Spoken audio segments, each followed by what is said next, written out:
સરકારે જાહેર કરેલા રાહત પેકેજથી સુરતના ખેડૂતો ખુશખુશાલ છે। ઓલપાડના ખેડૂતોએ રાજ્ય સરકારનો આભાર માન્યો। ખેડૂતોએ મુખ્યમંત્રી અને નાયબ મુખ્યમંત્રીનો આભાર માન્યો। માવઠાના કારણે ખેડૂતોના પાકને ભારે નુકસાન થયું છે।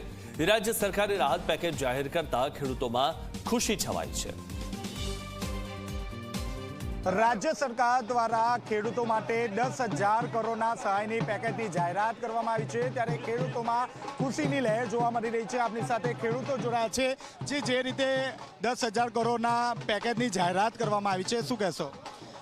आज अमरा खेडूतने जे अतिवृष्टि वरसादने कारणने अमरा खेडूतोने खूब नुकसान थयुं अने एटला पायमाल थई गया हता। पर अमे हर्षभाईने वात करी, हर्षभाई अमरा गाममां आव्या हता त्यारे अमने वात करी के भाई आवुं थयुं छे नुकसान।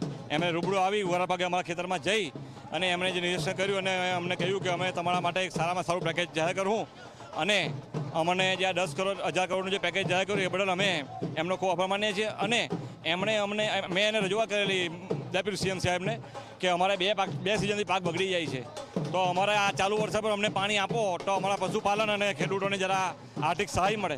તો એમણે અમને વાયદો કર્યો હતો, પ્રોમિસ આપ્યું હતું કે અમે નહેર બી ચાલુ રાખીશું અને તમને સહાય બી આપીશું।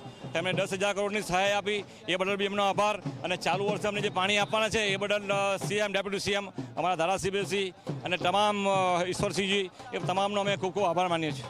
जी आप શું કહેશો, એક ખેડૂત તરીકે શું કહેશો? ખૂબ સારું પેકેજ આપ્યું છે સાહેબે, જે આવીને સર્વે કર્યું છે એ બદલ સાહેબનો ખૂબ ખૂબ આભાર સાહેબનો। जी आप શું કહેશો, જે રીતે પેકેજની જાહેરાત કરવામાં આવી છે? પેકેજથી નાના મોટા ખેડૂત જે છે એકદમ પડી ભાંગેલા છે, ખરેખર સારી વ્યવસ્થા મળશે। અને જે ઓલપાડ તાલુકાની વાત કરીએ, ઓલપાડ તાલુકામાં અમારા ગરીબ પરિવારની અમે કેટલી વિધવા બાઈઓ છે, એ વિધવા બાઈઓ ભાત પકાવતા હતા અને એને પણ ખૂબ નુકસાન થયું છે। એને બહુ સારું પેકેજ મળશે અને સારી રીતે થોડા બેઠા થઈ શકશે ખેડૂત। આતા ખેડૂતો જેઓ દ્વારા જે રીતે રાજ્ય સરકાર દ્વારા રાહત પેકેજની જાહેરાત કરવામાં આવી છે, ત્યારબાદ ખેડૂતોમાં પણ એક અનેરો જે ઉત્સાહ છે તે જોવા મળી રહ્યો છે। કેમેરામેન પ્રશાંત દિવડે સાથે ચેતન પટેલ, ઝી મીડિયા, સુરત।